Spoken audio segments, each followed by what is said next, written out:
The 2022 NBA season is quickly approaching its conclusion, and at this point the teams at the top aren't really going anywhere, so they're the ones we'll be focusing on today. With the playoffs right around the corner, everyone is excited to see how they play out, rooting for their favorite teams to win it all, and admittedly this year the hunt for a title is as wide open as it has ever been, with plenty of teams having realistic chances to take home the trophy. And this brings us to the topic of today's video.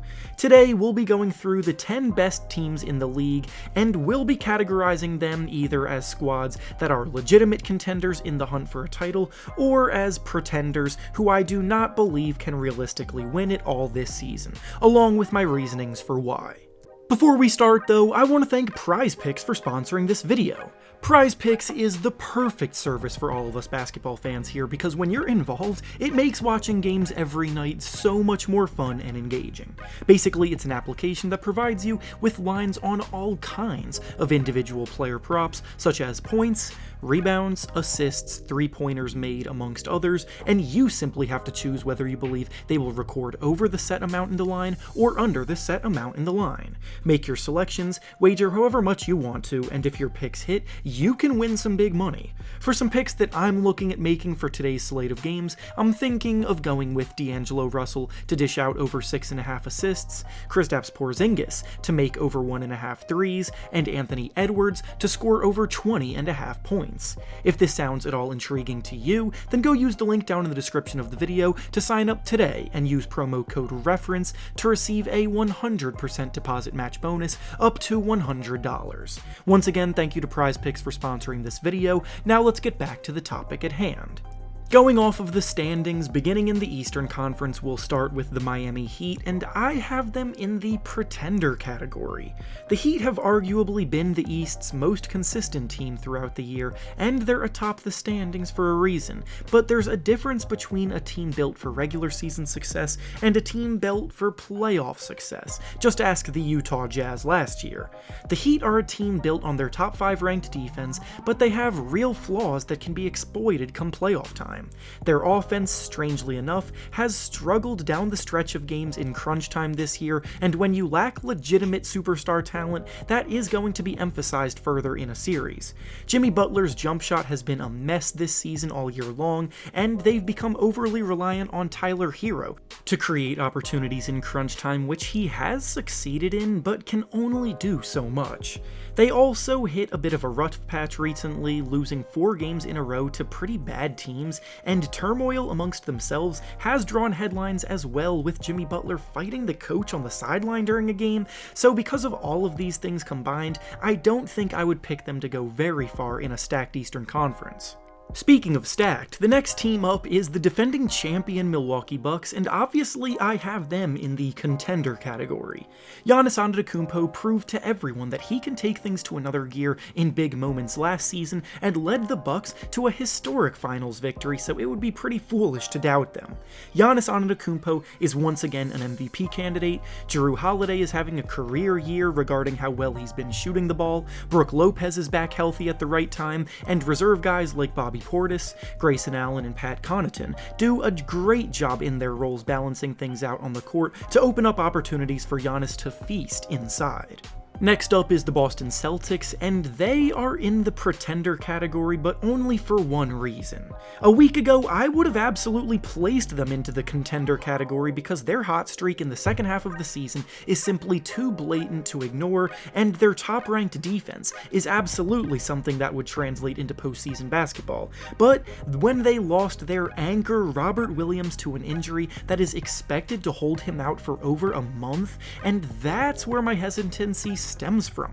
Robert Williams was one of the most underrated Defensive Player of the Year candidates this year, and his work protecting the rim and contesting shots was a vital part of the Celtics' defensive success, so without him, I'm a lot less confident in them being able to go all the way. Next up is the Philadelphia 76ers, and at this point in time, they fall into the pretender category as well. The 76ers made a big splash trading for James Harden, but that move just doesn't feel like enough to plug the holes that this team has when it comes to competing for a championship. For one, I've never been one to trust Doc Rivers to outcoach an opponent in the postseason after all the teams that he's had, and he's led them to historical collapses in the last decade.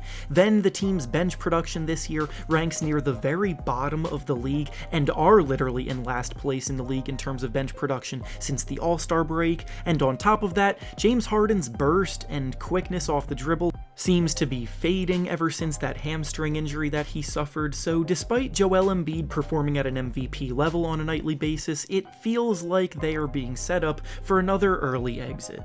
Up next is the Chicago Bulls, and they too fall into the category of pretender. The Chicago Bulls were an incredibly feel-good story early on in the season when they were atop of the standings and DeMar DeRozan was playing at a near MVP level, but then they came back down to earth. The Bulls have struggled to beat any of the top teams in the league this season, and while they have been hampered by injuries for part of it, I just don't see how Lonzo Ball's return would be something that would just all of a sudden put them over the top.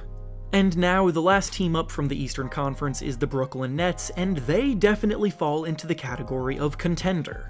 The Nets may be in 8th place in the standings, but don't let that fool you, because at full strength, they're still an absolute force to be reckoned with. Whether Ben Simmons suits up for them this season or not, they have the superstar talent to lead the way for them in Kevin Durant and Kyrie Irving, and adding players like Andre Drummond and Seth Curry to their core definitely gave them a big boost going into the playoffs. Plus, Kyrie Irving can now play home games again, so the concern of him missing games in the playoffs is no longer hanging over the team's heads. Now over to the teams in the Western Conference worth discussing. The first team up is the Phoenix Suns, and they're the most obvious contender selection of the day. The Suns have the best record in the league by a wide margin, and they've also been the most consistently great team this season. After losing in the NBA Finals last year, they came back this year playing as if they want revenge, and it very much is within the realm of possibility that they can get their revenge with how deep they are this year, and with how well they're playing with their core of Chris Paul, Devin Booker, DeAndre Ayton, and Mikal Bridges leading the way. Next up is the Memphis Grizzlies, and unfortunately, they fall into the pretender category. The Grizzlies have been one of the best breakout stories this season, and it's hard not to love this young team with how fun they are to watch and how hard they compete every single night. But the reality is that youth rarely ever wins at the highest level. This is a team that will be competing for championships sooner rather than later, but this, I don't think, is their year quite yet. Next up is the Dallas Mavericks, who sit in 3rd place in the Western Conference, but I still view them as pretenders as well. Each of the last 2 seasons, the Mavericks have fought incredibly hard in their first-round playoff series, but Luka Doncic has always had to carry far too much of the load, and it has never been enough. This season, the team traded away Kristaps Porzingis for Spencer Dinwiddie, and Dinwiddie has admittedly been pretty good for them in Dallas so far, but Dinwiddie also isn't the caliber of player that I think elevates a team to championship contention status, so while I do expect the Mavericks to finally make it out of a first-round series, I don't think they're going to make it much further than that. And finally, the last team we'll be discussing today is the Golden State Warriors, and they do fall into the contender category. The Warriors really haven't been fully healthy for many stretches at all this year, as they were missing Klay Thompson for the first half of the season, then Draymond Green missed an extended period of time, and now Steph Curry is out, but when everyone's available, the Warriors have shown that they're back ready to make some noise. The emergence of Jordan Poole is also going to be huge for them. They're a top 3 ranked defense in the season on top of that, and even though Steph Curry has had an objectively down year, the team has still been one of the best in the league with him out there, and if he starts to shoot it like the Steph Curry we know, then they can definitely beat anybody.